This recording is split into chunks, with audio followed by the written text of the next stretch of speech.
transient nature is often misunderstood, and it can be reified or conceptualized in an inaccurate way. What does transient nature mean?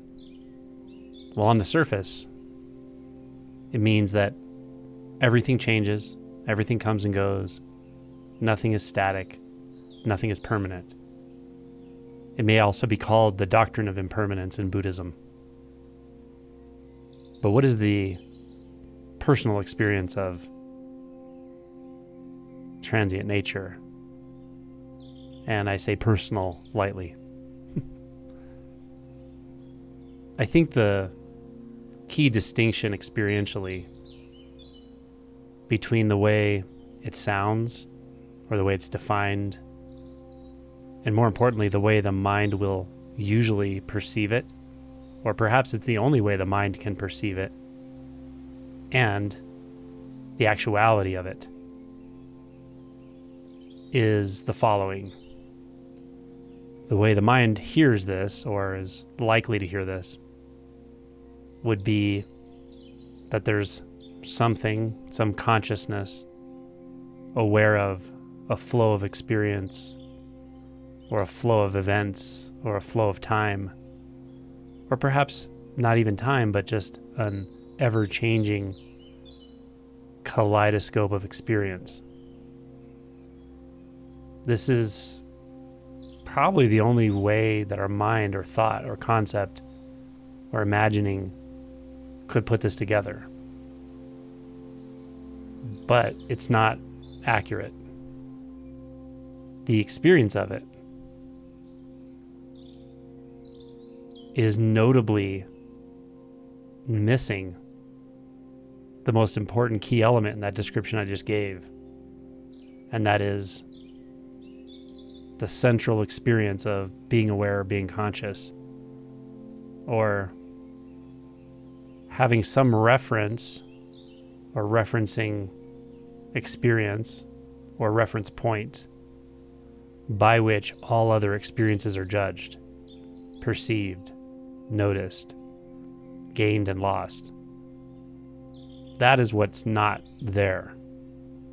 That central feature, that noticing entity or noticing apparatus or experience or consciousness or awareness. When those are seen through, discarded as illusion or more concept or even non-conceptual perspectives or perceptions, when they're discarded, then the pointer, transient nature or impermanence, becomes so obvious why it's there, why the pointer is there, and what it actually means.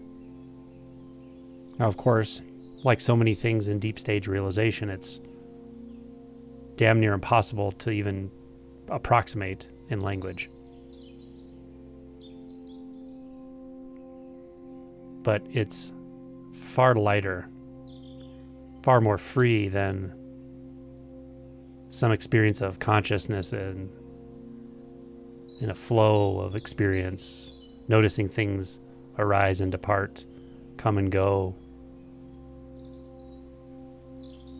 become birthed and dying. As peaceful as that might sound, or real or true as that might sound, it's still heavy, heavier than we often realize. Because who is it that has to take the hit by letting go of everything? Who is it that has to come to terms with the fact that nothing can be held on to? Who is it that has to lament the fact that we're not in control and that the future is imagined? So all of that, the future, the present, the past, the experiences, the events, all of it is not really a problem because it's empty. But even to believe it's empty, it just becomes concept. The real challenge is to see through the one that feels like it has to navigate that. Whether it's navigating it in the world of time, doership, struggle, or whether it's navigating it by having to let go of it all. Either way, that very fundamental illusion is still operating. What if you see that there's no one that has to manage this at all? There's no one that has to lament the loss of everything. There's no one that's dismayed by the sort of radical mystery of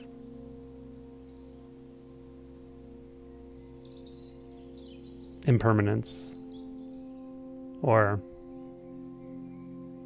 that which is obviously revealed when the illusion of the one that moves through time is dispelled. It's hard to talk about this, as you can probably see, but hopefully you get the flavor of what I'm talking about. Also, to reify the idea, concept, or mental image of impermanence or transient nature can also become another distraction or distortion in deeper realization. It's critical to see that when we talk about impermanence, or when we talk about the transient nature of experience, that these ways of pointing are really corrections. They're corrections from a pretty solidified view, the view of time and doership, stuck together. The view of agent and event, person, situation that agent acts upon. It's a very solid, or having a lot of momentum perception. So these pointings are to point you through and beyond that fixation. But once that fixation is let go of or seen through, then there's no reason to hold on to something else called impermanence.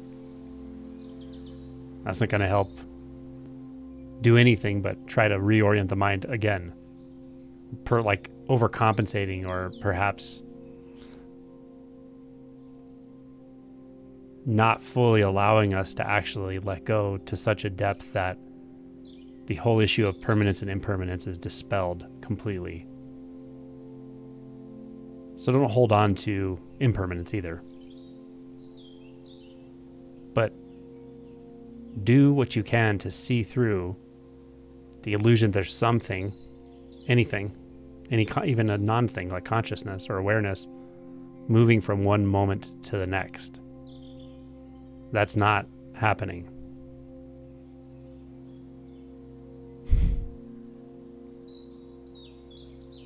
So what is it like when it's seen that that's not happening? It's almost like a sci-fi movie in the way I'm going to describe it. It's like this moment, let's call it this moment. Let's call it these appearances, whatever they are, which in one sense are elemental because they're made out of sensory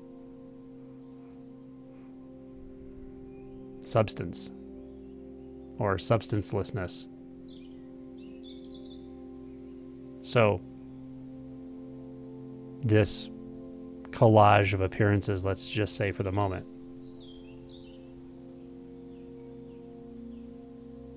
it doesn't even exist on its own. It doesn't exist on this side or that side. It doesn't exist on the subjective side or the objective side. It has no abiding existence. And thus nothing is propagated forward or backward through time.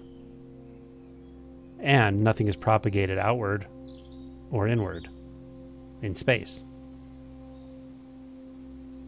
So appearances appear, and there's nothing else you can say. And you certainly don't have to say that. but there's an instinctual knowing of completeness in this appearance. All of that seeking, all of that feeling of inadequacy or not getting it or not having it or struggling or being on the spiritual journey endlessly, all of that has an unsatisfactory flavor, an unsatisfying texture to it. It's also a lure that lures attention back into thoughts, concepts, beliefs, and your own past, your story, your narratives, all of it. So when that lure is not there,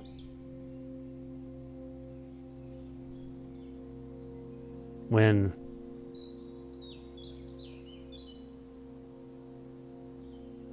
this summation of experiences or zero distance experiences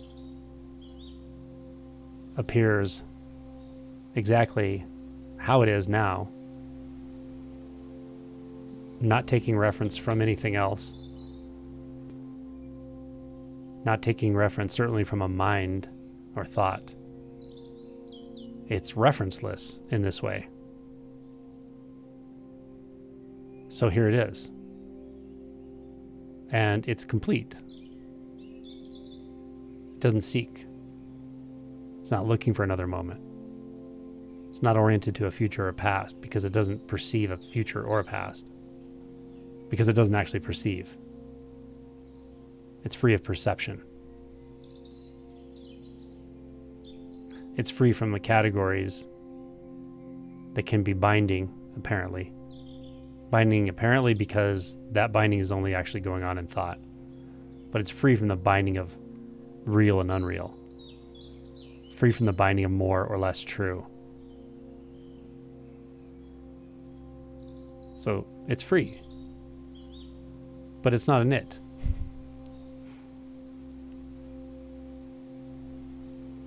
As these appearances appear, there's no remainder. They don't appear out of something. Their appearance is everything.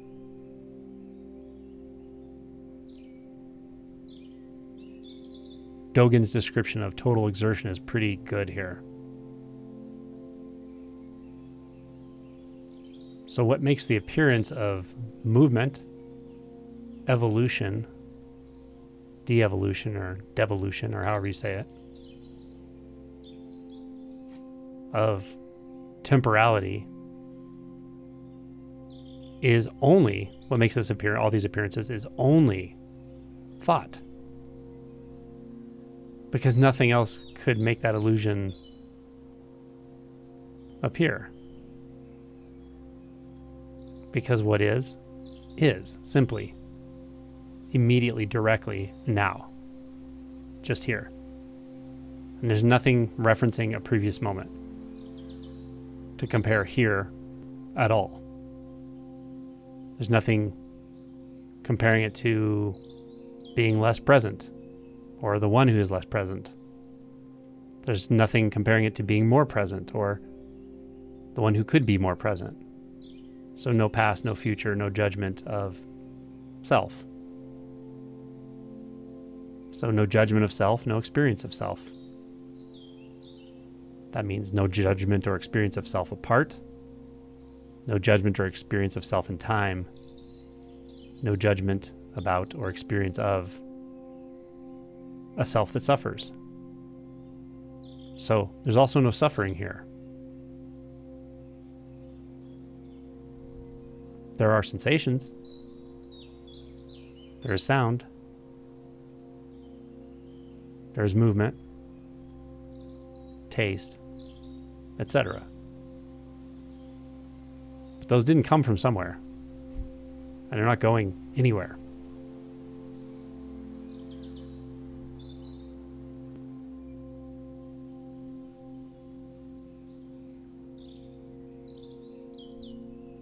And also here there can be thoughts, the movement of thought, the movement of mind. But it's not grasped onto. It's not touched by will. It's not touched by aversion. It's not touched by seeking or desire. And thus, the thought substance remains totally inert. And the aliveness or immersion or intimacy deepens infinitely. But there's nothing collecting that. Nothing collecting that experience of deepening. Nothing is accumulating. Nothing builds up here.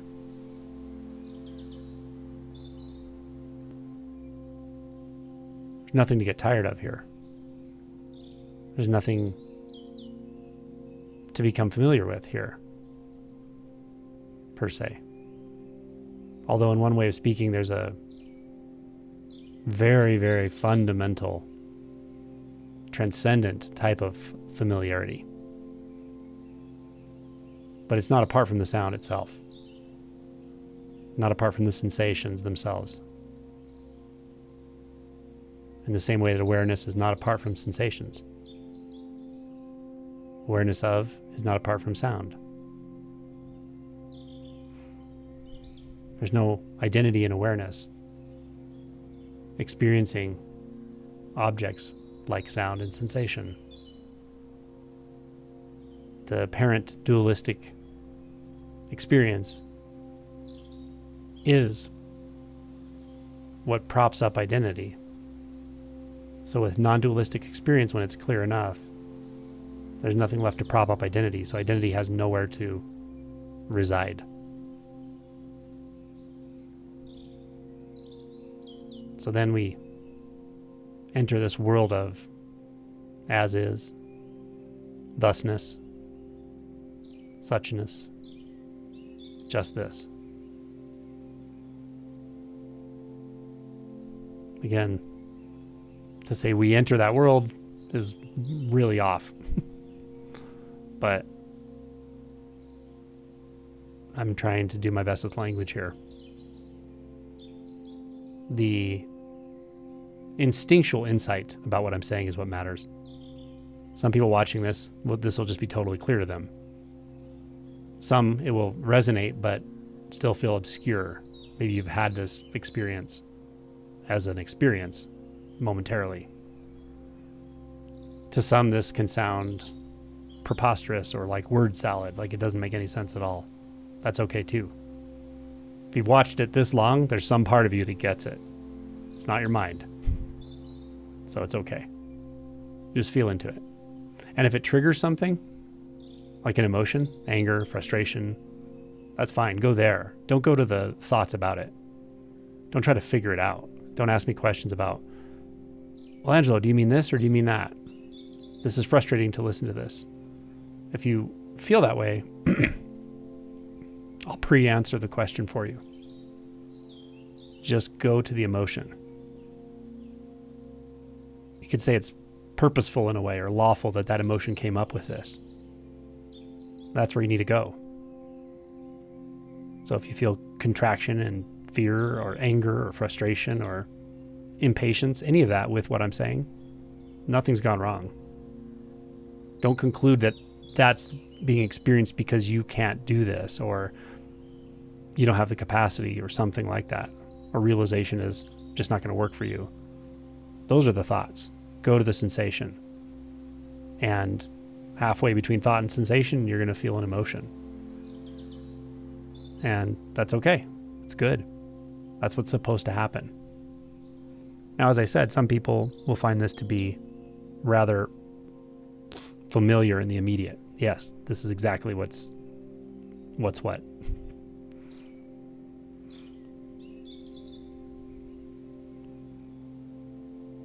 In that case, it's just a matter of a sort of vigilance, a relaxed, present vigilance, to not get lost in the mind, to not grasp anything. Don't add from the experience, and don't subtract now, which is beautiful. You come to a place where you don't need to subtract, which means try to disassociate. Don't do that because you don't need to. Just hear. Just feel. Just one step. Just sit. Just one bite. One swallowing of the food.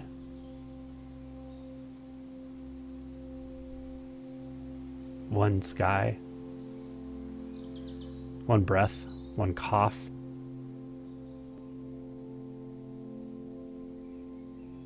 Each one of these are endlessly deep and thorough in their variety of sensory quanta, let's say. And they're also thoroughly mysterious. So this is how you penetrate deeper into presence, through total surrender and a sort of vigilance that comes with not being able to distract anymore. And then love, which is the quote-unquote personal experience of the intimacy I'm talking about that arises from non-dual realization.